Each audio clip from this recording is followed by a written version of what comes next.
So now it's my pleasure to introduce one of my colleagues and friends, Tim Dale. Dr. Tim Dale received his PhD from Notre Dame. His research specialty is democratic theory and civil society. He's the co-author of a book currently in its 4th edition, Political Thinking, Political Theory, and Civil Society, and co-editor of a book on popular culture and politics called Homer Simpson Marches on Washington. In addition to serving as associate professor in the political science and public administration department, he also serves as our director of the first year seminar program here at UWL. He joined us in 2012. With politics seeming to be as divided and more controversial as ever, it is often difficult to have these conversations with people who disagree with us about our political issues. So Dr. Dale will be providing some tips for us this afternoon on how to frame political discussions to keep friends, create meaningful exchanges, and ultimately preserve democracy. So thank you all for joining us. Thank you, Dr. Dale, for joining us. So Tim, please take it away.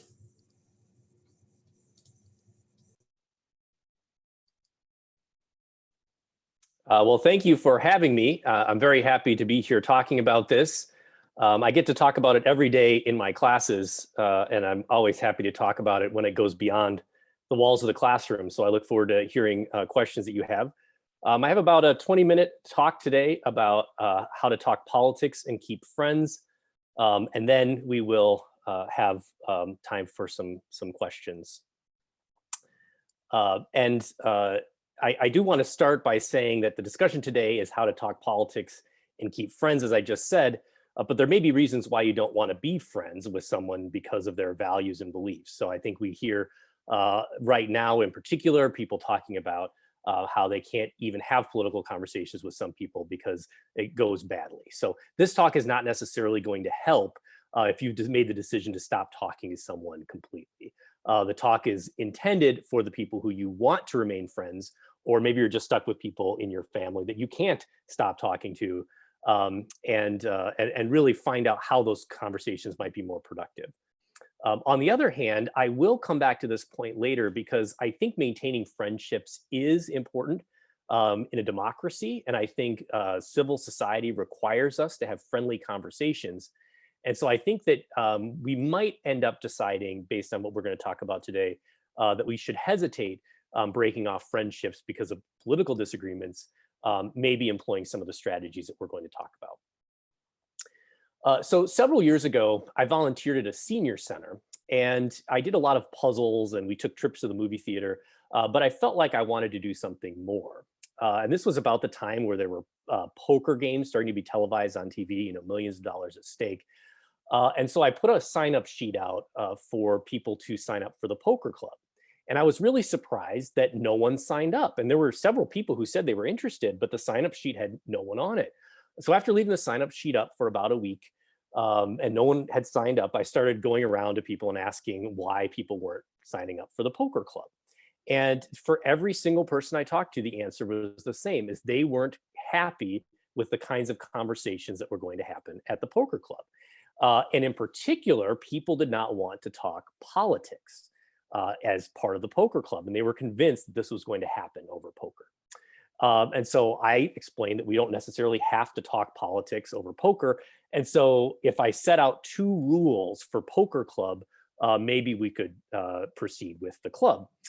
So rule number 1 would be no betting real money. That was actually part of the rules that the senior center gave me.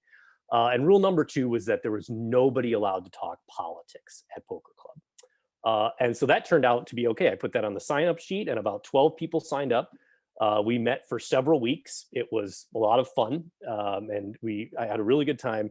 But a few weeks in, someone decided to break rule number 2. And in between hands, one of the members of the club said, this guy who's running for Senate, he's a bum, and I don't like anything he stands for.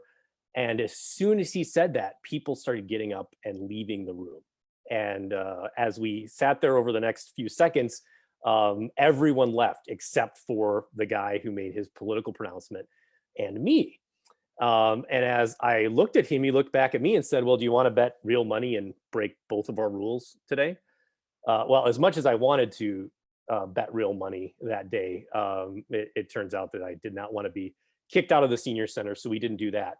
But ever since that day, it has occurred to me that I would really like to be able to have a poker club where we don't have to ban politics.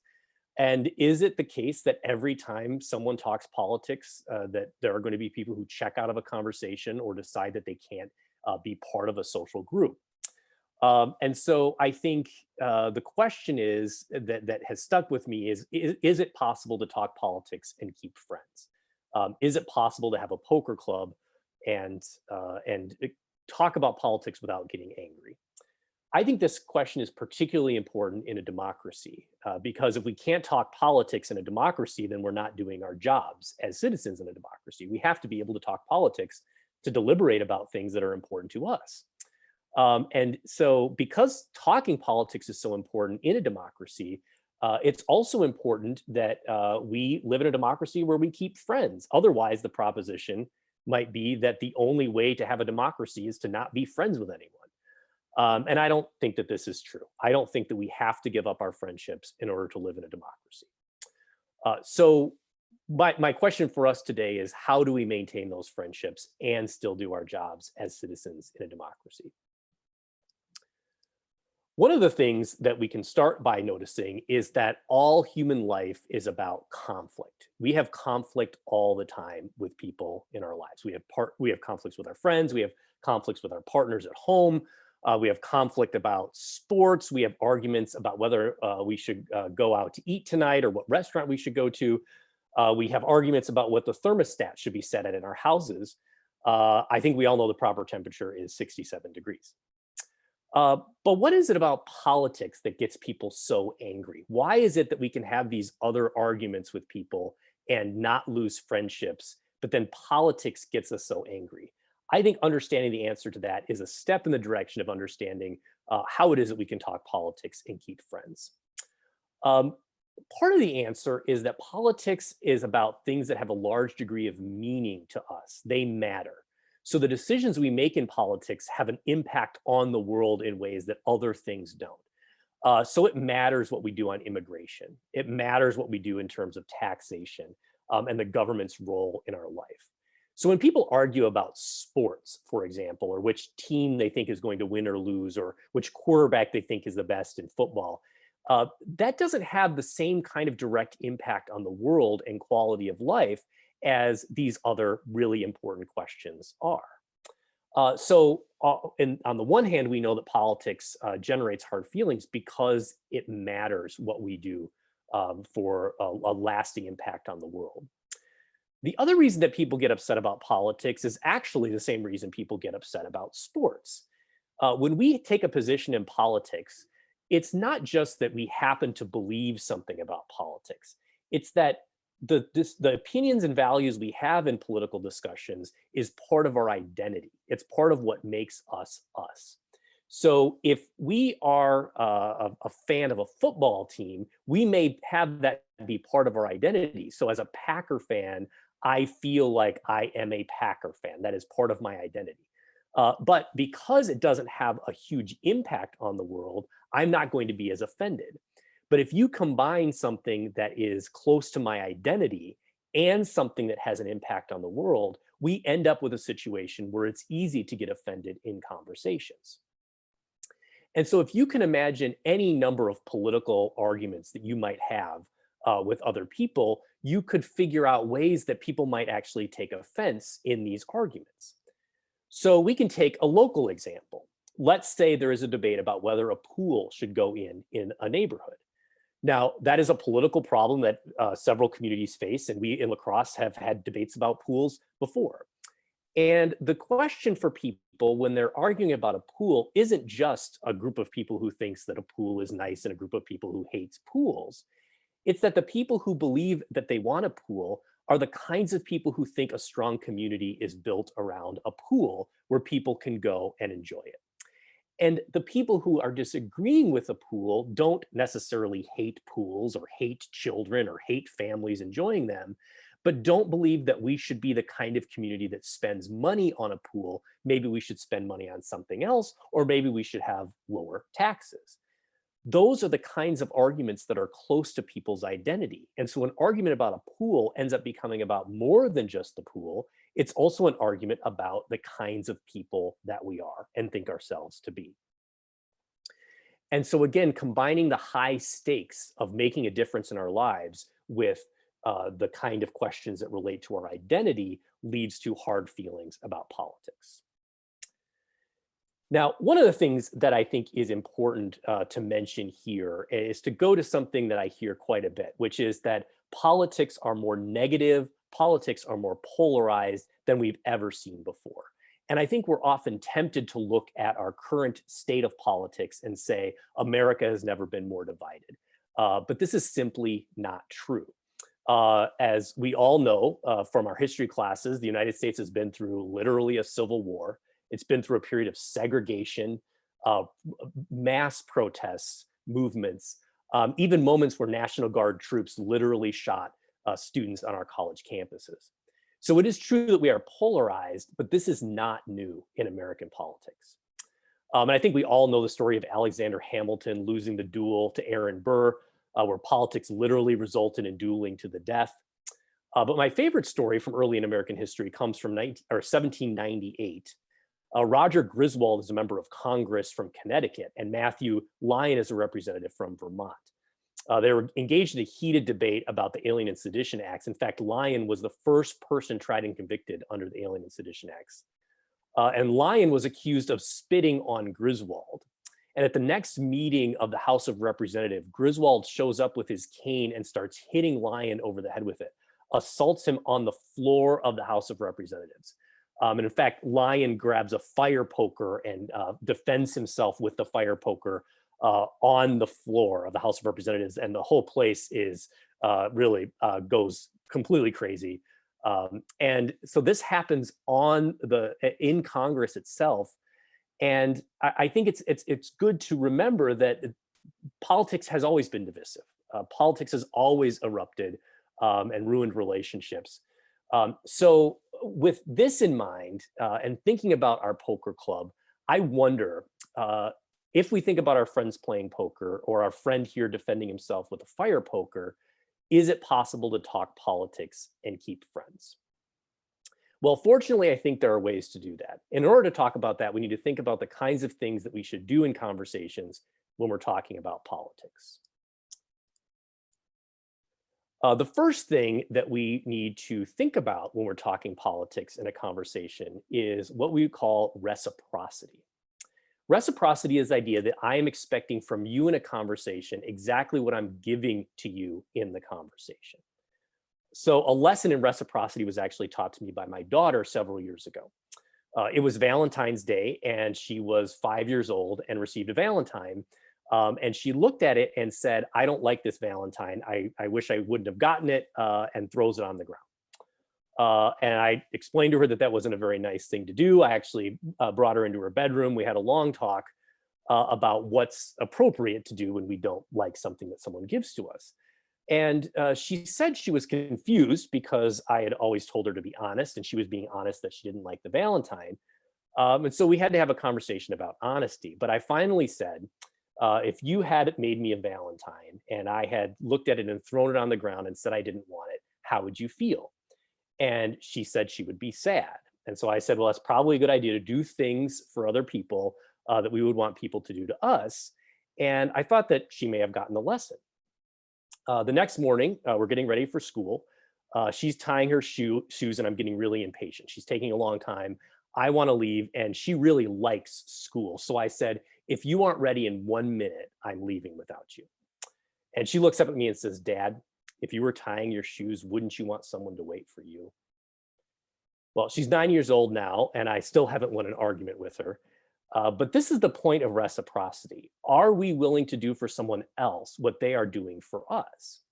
So when it comes to political conversations, reciprocity can take many forms. The first form relates to something we think is really important in a democracy, and that is freedom of speech. Now, when it comes to freedom of speech and the First Amendment, we all know that it means we have a right to speak our minds. And so freedom of speech becomes important in conversations because we have a right to speak in a conversation, and we know what it feels like when someone's dominating a conversation, and we have that impulse that we really want to speak. And so when we're thinking about freedom of speech, we're often thinking about this person, the person speaking. And the person with the right to freedom of speech is the person who has something to say. But the problem in a conversation and when it comes to reciprocity is that the freedom of speech can't just be one person talking. And so what freedom of speech actually looks like most of the time is this person, the person listening. Because if we have a freedom of speech, the rest of us have an obligation to listen. If we're talking all the time in a conversation and everyone's talking at the same time, no one's actually going to hear anyone else. And we're all speaking, but we're not having a conversation. And I think this is one of the elements of reciprocity that's so important in a conversation, giving people the time to speak. And if it means also claiming that time for ourselves, it can also mean that too. So when we're talking politics with friends, it's important to lay down the ground rules as we go in the conversation and acknowledge, I really want to hear what you have to say. Let's make sure that all the people in the conversation are having an equal amount of time. So when we have a conversation and want to keep talk politics and keep friends, we want that conversation to be balanced in terms of how much time people are getting. The other part of reciprocity is generosity. And so when we have a feeling of generosity in a conversation, we are going to give people the benefit of the doubt when we are making our arguments. This is something that we expect from other people in an argument. So when I make an argument in conversation, I'm expecting people to read the best possible motives onto my argument. So for example, if I'm making an argument against a pool, I'm going to expect that other people in the conversation don't think that I hate children. In fact, that would be a form of non-generosity because it would be reading a bad motive onto our discussion. Or when someone's making an argument for a pool, we're not going to expect that they're saying that they want to be lazy and send their kids to the pool and not care about them for the rest of the summer. But again, we're talking about the kind of people who believe that a pool is a good idea in a community, or the kind of people that thinks money should be spent somewhere else. Reciprocity of generosity means that we are reading the best possible motives onto the people we're talking to. In this way, reciprocity means mutual respect. Mutual respect is the idea that when we have a political discussion with someone, the fact that we're having the discussion means that we respect them enough to have the conversation.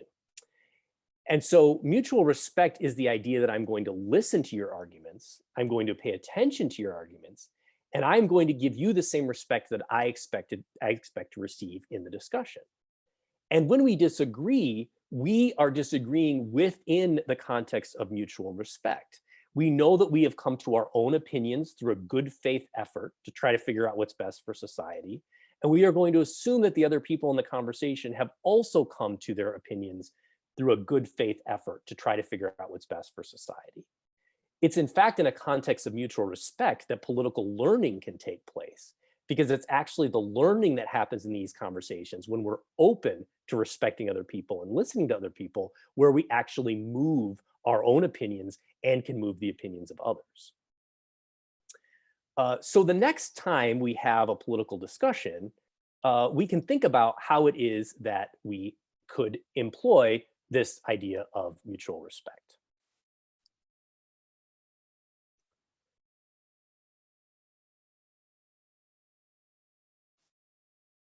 So I have a few things that we can do in a political discussion in order to keep friends and talk politics.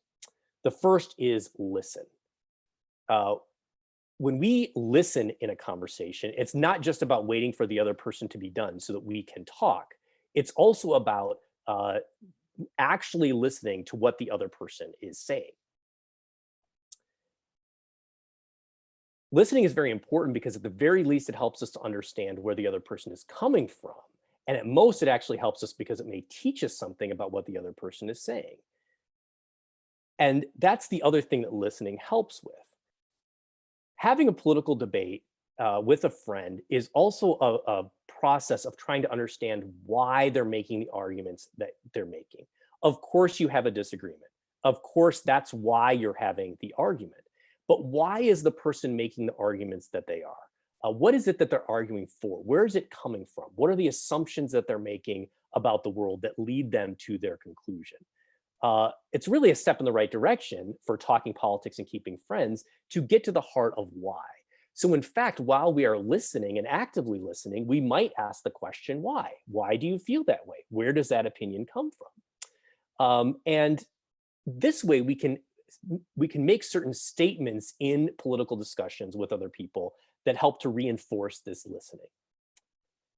Part of this also is about not taking arguments personally and not making arguments personal. We already know that political discussions are going to be about our identity, but attempting to learn from someone else, attempting to learn why it is that they're taking the position that they're taking, is about finding ways to have these discussions without taking them personally.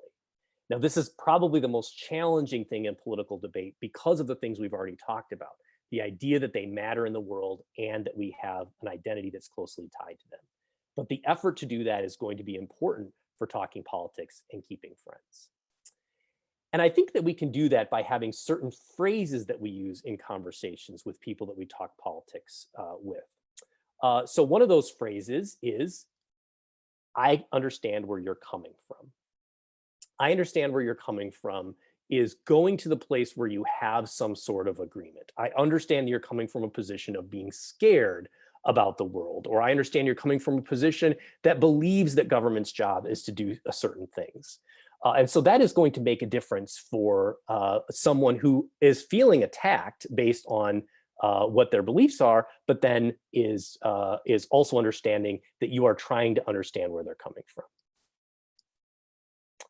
Another way to say this would be, I can see why you would believe that. Again, getting to the point where you are having some sort of mutual agreement about something. I can see why you would believe that we need to change immigration policy. I can see why you would believe that we should open a pool in our community. It's not that I agree with you, but I could see why you would believe that. And finally, and this is part of the discussion that I think could be the most productive, is getting to a place where you can say, I think we can agree on the basic premise that. This type of comment in a discussion is leading to where you can find common ground, which will allow you to build on this. I have a good friend who does research in Yellowstone Park, and the research is based on finding common ground between hunters and environmental conservationists. And this research looks at a perspective on wolves. And the basic premise that wolves need to be protected in Yellowstone can be agreed upon by both environmentalists and hunters. So groups of people who fundamentally may disagree with each other can find common ground and move forward from that common ground to find common solutions. So let's take the example of someone who might say, this all sounds nice, but my friends are jerks. My friends aren't friendly in conversations. They wouldn't respond well to these types of comments. How can I possibly have conversations with them? But let's practice then these phrases. So we might say, I understand where you're coming from.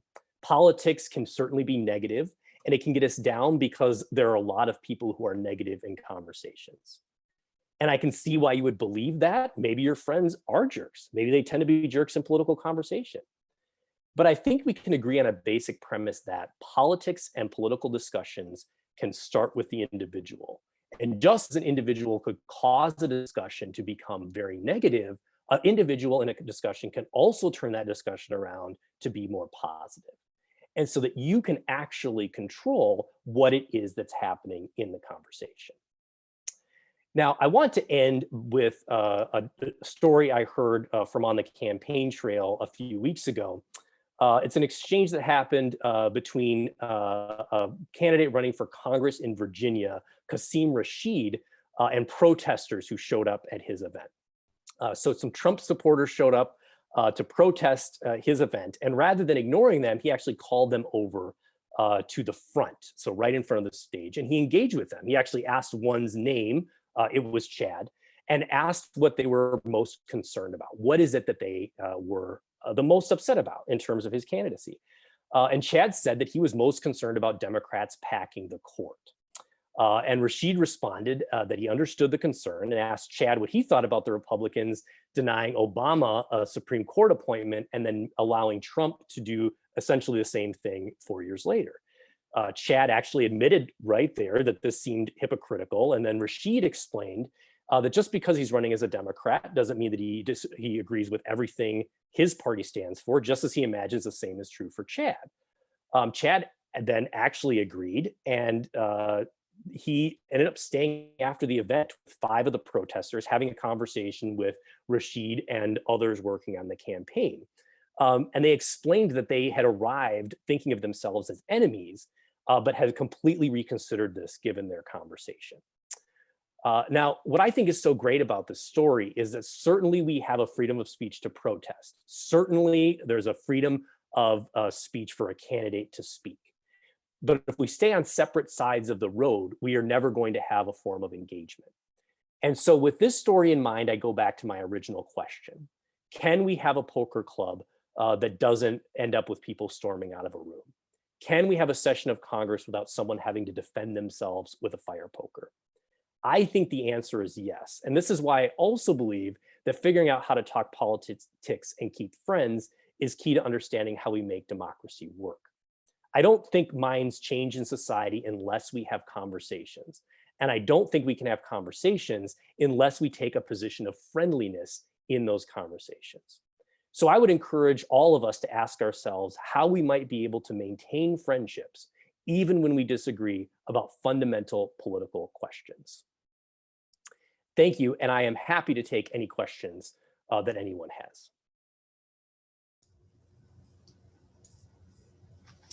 Hi, Tim. We didn't have any questions that came in during the session, but certainly if anybody has any, they can put those. I've seen one, and I'll just answer these as they came in.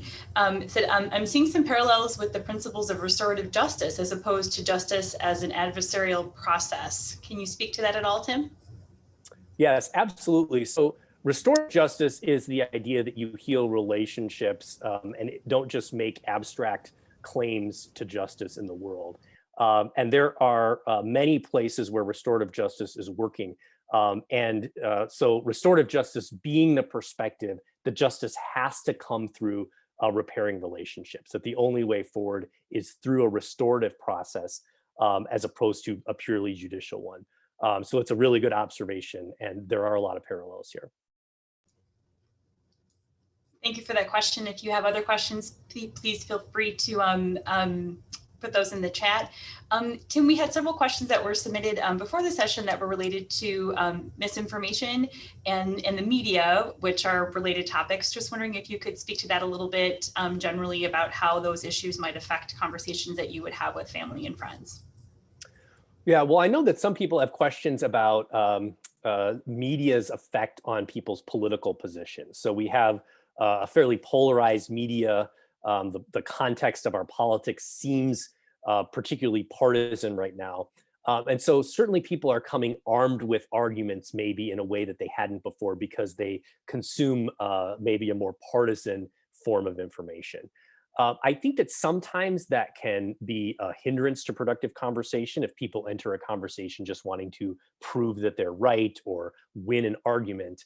I think one of the positive elements of this, though, is that many more people are thinking about politics than ever before. And so I think having conversations after we consume media is a really good way to mediate the media, so to speak. And make it so that we're not just relying on those particular sources of information. And so I think people being educated about political issues is an excellent outcome from people consuming more media.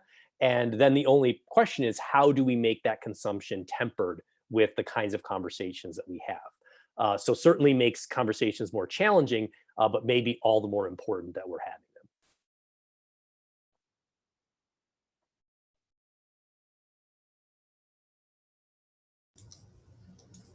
Thank you for that, Tim. We had another question submitted beforehand too that kind of related to this about what are there resources that you can encourage people to look at, to maybe if they've consumed misinformation from your point of view, to kind of help re-educate them? Maybe that's not a great way to approach this, like, hey, you're wrong, and I can direct you to a website that tells you why. That's probably not, but I think the essence of the question, was, are there resources or things that are kind of neutral that you can have people kind of fact check what they're reading? Yeah, and I think that there are, it doesn't take much to go online and find some of these charts where you might see the bias in media. There have been political science analyses of different media sources and how much bias are in them. The main piece of advice that I have for people is to read across different news sources. Be sure you're consuming information from multiple sources. This is the best way to engage with politics as a citizen, but it's also the best way to engage with politics when it comes to talking to people about politics. Knowing where people are coming from is also seeing where this information comes from. And when I actually teach a first-year seminar on fake news and information literacy, media literacy, and one of the exercises that I have students do is always find 3 sources for a particular story. And then students are challenged to go find how those different news outlets or sources may treat a story differently. And I actually have them do this for things that aren't politics, sports, entertainment news. But they see that by getting multiple sources, they're getting different angles on the same piece of information. And as a critical thinker, we become an authority as we consume more sources because we start to see a bigger picture and a broader picture. And so right now, for example, with recounts and certification of votes, if people went out and found 3 or 4 different news stories about the same thing, they would get a picture of how that particular issue is coming together right now and what kinds of information people are getting about it. And that can really be the most effective. So I think to answer the question, it's more important to find multiple sources than it is to find one definitive source that is going to answer a question without any debate and has the most authority. Thank you for that. We do have a couple questions that just came through on the chat. One regarding any tips on getting people to converse about policy versus personalities? I think it's kind of in the questions that we ask. I think one of the things that people probably do less than they should in political conversations is ask questions. So they enter a conversation wanting to state what their position is as opposed to ask questions. A really good way to direct a conversation is to ask questions of the person that you're talking to. So if a particular debate is argumentative and personal or about personalities, it would be fairly easy as a person in the conversation to say, okay, well, let's leave to the side the question of personality. What is the best course of action on something like this? What do you think, the person in the conversation that you're talking to, what do you think is the best way forward if we just leave to the side the personality issues involved? That's a really good way. And so I think that may go for a lot of different ways in which conversations become escalated, is to ask good faith questions, not questions that are trying to trap someone, but questions where you're genuinely interested what a person thinks is the best policy on a particular issue. We have a couple questions related to social media that just came in the chat. I'll read them both because I think they're kind of both related. So the first one was, how has popular social media escalated the division? And then the second question was, what is the role of social media and their role in flagging misinformation and holding subscribers accountable and letting the public know what is factual or what is dangerous? Yeah, so 2 really good questions. I think the first one, people would probably all agree that social media isn't particularly good for political debates. And the reason that they're not good for political debates is, in fact, because the kinds of debates that happen on social media violate almost every one of the things that we just talked about today. It is very difficult on social media to establish mutual respect, reciprocity, generosity. In fact, the opposite often happens, where people are reading the worst motives. People are not there to learn something. They're actually there to express their opinions. And so I think that the best way is to direct conversations off of social media. So if you see someone on your news feed on Facebook, for example, saying things that you don't agree with, your response, rather than here's 10 points of why you're wrong, really could probably be better as a response that says, I would love to talk to you about this sometime. Please let me know if there are some times we could chat. I know that you will find in nearly 100% of the time that people in conversations, real conversations, are much more approachable, much more generous, much more respectful than they are on social media. And so I think moving away from having political debates on social media would be a good thing. In terms of social media censoring misinformation, I think that's the kind of decision that's made by the social media outlet. So because so many people consume their news through social media, I do think that there is a responsibility, kind of the way any media has, of making sure that information that's communicated there is truthful. But I think that that's a choice that gets made by the media company, and any media company out there could make decisions editorially about what gets published and what doesn't. And I think what we're seeing right now is there are groups of people that are leaving certain social media platforms because of a perception of censorship. So I'm not sure it's ultimately going to solve the problem of civil discourse, but it certainly is a good development in terms of how people are getting their information. Another question from the chat here related to your example that you shared about the poker club. So how could one begin a conversation with the poker person that you mentioned that referred to the candidate as a bum? How can you do that when the person is kind of already calling names and not in a generous place to have a conversation? Right. Well, I think that it probably wouldn't happen at a poker club because everyone else has already left. But I think the best way to have the conversation is to direct toward what specific policies or disagreements a person is having. So if a person says someone's a bum and they're never going to vote for them, you could then try to get to where you can have a productive discourse. Discussion about whether or not someone's a bum is not going to be very productive. But if you say, what are some things in particular that you have the most problem with, that would be a good way to get away from that. And then you can, as we talked about a few minutes ago with the question about policy, try to have a discussion more about policy. What are those policy positions? And if it's a particular candidate that someone has a problem with, maybe the conversation is more productive if you can just grant, yes, that person probably does have some situations where people could find them not a particularly good candidate. But let's talk a little bit more about the kinds of policies that person might advocate when they're in office. I think that's a really good way to just redirect that kind of conversation. Great, a few more questions here in the chat. Have you seen any studies done about the difference in gender and civility or uncivility, both the public perspective and the perspective of elected officials? Kind of, I think the question is about maybe who, you probably understand the question, who the comments are directed towards. Yes. So there is a lot of research on this. I actually, because of circumstance in my department, taught a course, Women in Politics, last year. And a portion of that class is dedicated to understanding how there are different conditions under which public discourse can happen for different genders. And one of the things that the studies show is that there is a double standard, for example, in the kind of public discourse that's acceptable from a male candidate versus a female candidate. And that probably has translated, although this would be different research, to the kinds of conversations that we have in society and among our friends. So just like any other relationship, the political relationships are conditioned by gender.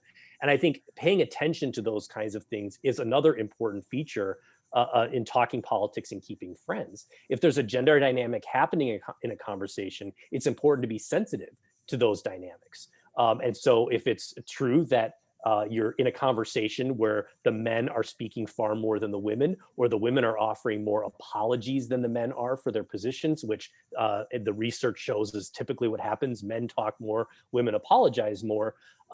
Being aware of that and being attentive to it is really important. So making sure that whatever position you have in the discussion, that you're paying attention to that, and maybe even calling it out and pointing it out that I've noticed this happening over the last few minutes. Maybe we want to pay attention to this happening in our conversation.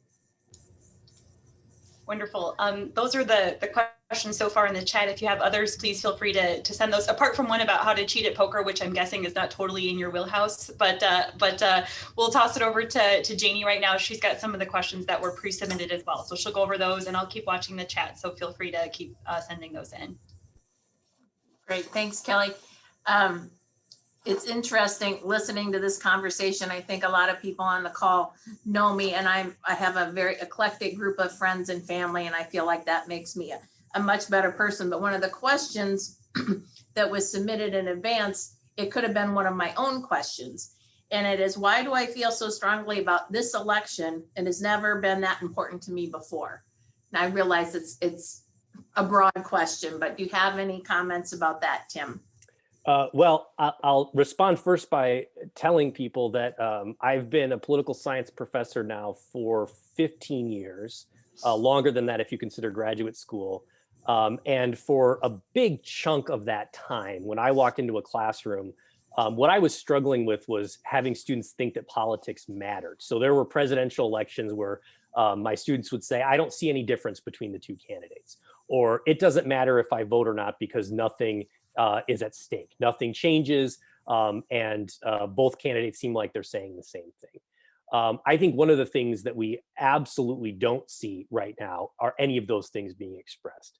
No matter what position anyone takes, no matter which candidate anyone's supporting, they are not saying that there's no difference between the candidates. They are not saying that politics doesn't matter or the outcome of elections don't matter. So part of the answer is that I think we see why elections matter. We see why politics matter.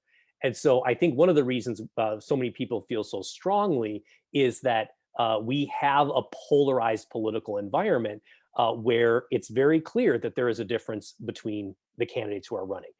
And that isn't just about the presidency, the presidential election, it goes all the way down the ticket as people from the parties, and the parties themselves have been shaped by national politics. I also think that there are a lot of things at stake right now. We have a pandemic, a global pandemic. We have economic concerns related to the pandemic. We have really big issues that are affecting people's lives. Some of them I already mentioned today: taxation, immigration. A lot of these issues make people feel very strongly about the political environment right now.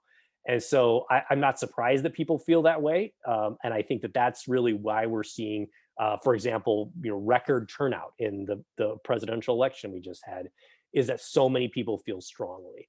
I have to say, as a political scientist who also really wants people to vote, I am not disappointed when I hear that people really care about politics, because I think our democracy is better when people care. So I'm glad that people care. I just want people to be able to talk civilly with each other as they disagree about stuff. Another question from the chat. Do you have any suggestions for pursuing meaningful conversations with people who admittedly oppose the supporters of a position rather than like the policy or a specific aspect of the position?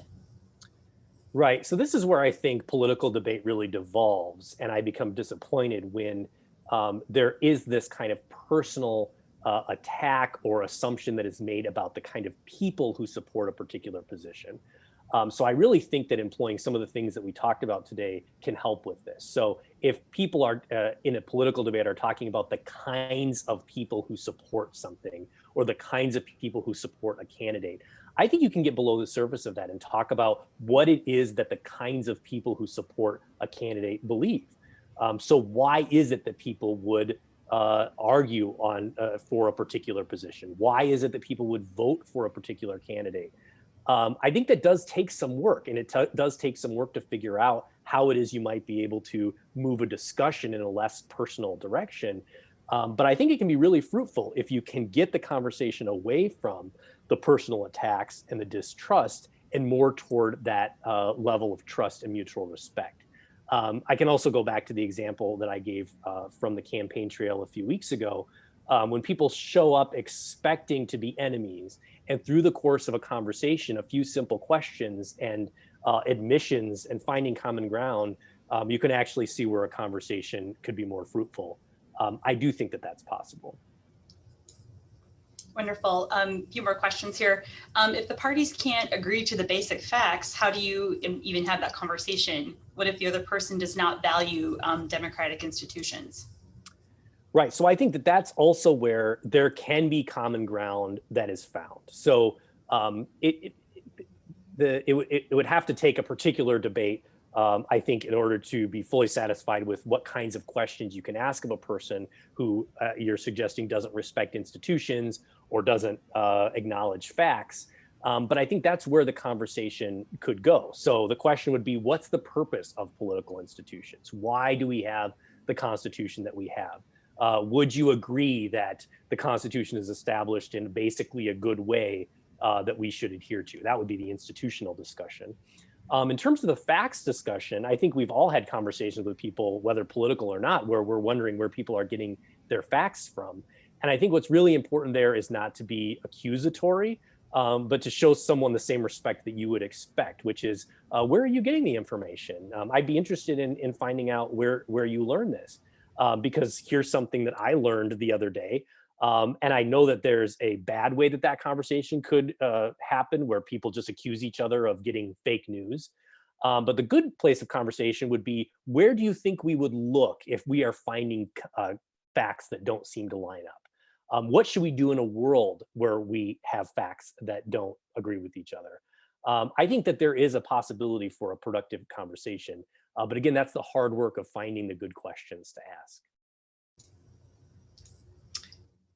So when an elected leader is a poor role model for a respectful conversation, how does that impact the ability to have respectful conversation with others? Well, I think that I actually, in my classes, I push back on the idea of role models, because I think we can all be role models. And I think that there was maybe there's a sports reference that I'm not getting right, but I think at one point back in the early 90s, maybe it was Charles Barkley who said, I don't want to be a role model. I think that when we're in conversations with people politically, we are being role models. And I think that there are all sorts of examples of bad role models in the world for political debate.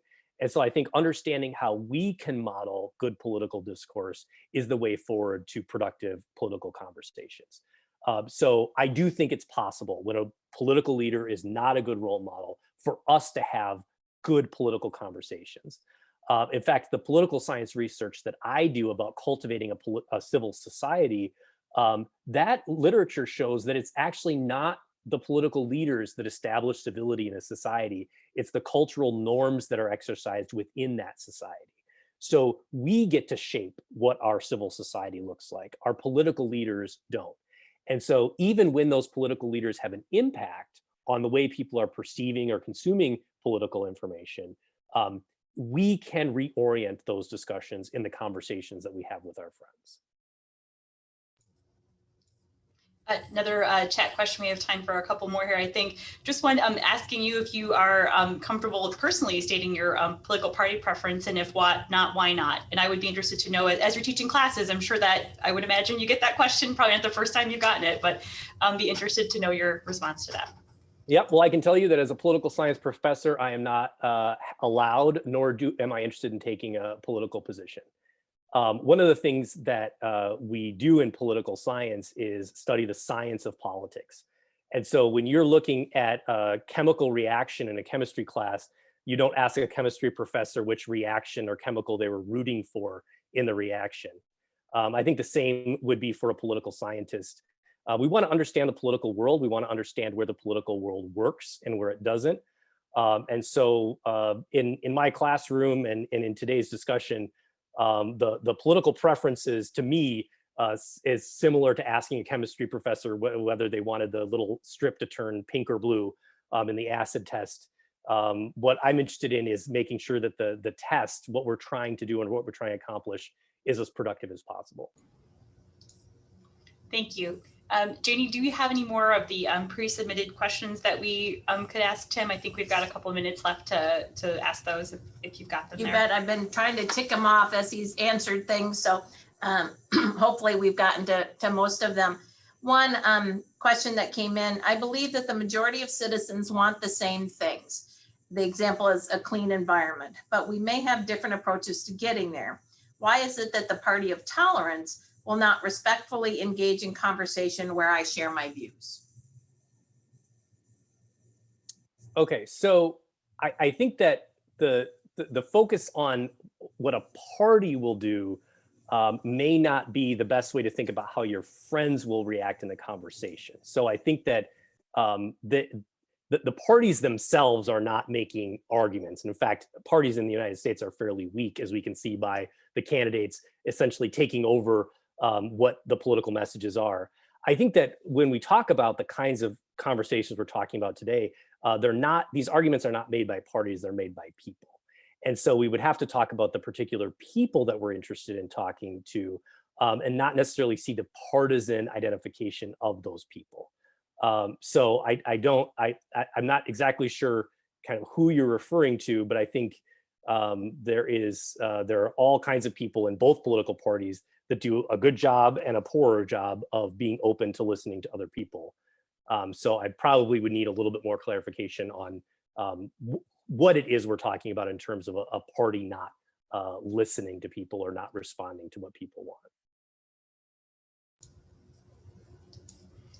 We have another question from the chat.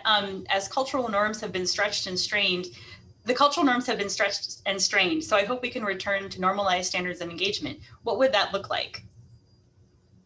Well, I think it would look a lot like what we've talked about today. I think that the kinds of conversations that we have with people who disagree with us being productive is the kinds of conversations that many of us want in a democracy. And I can think of many times where I talk to people who disagree with me, and this is even recently, where the conversation felt really good at the end. And there were other times where it didn't feel good.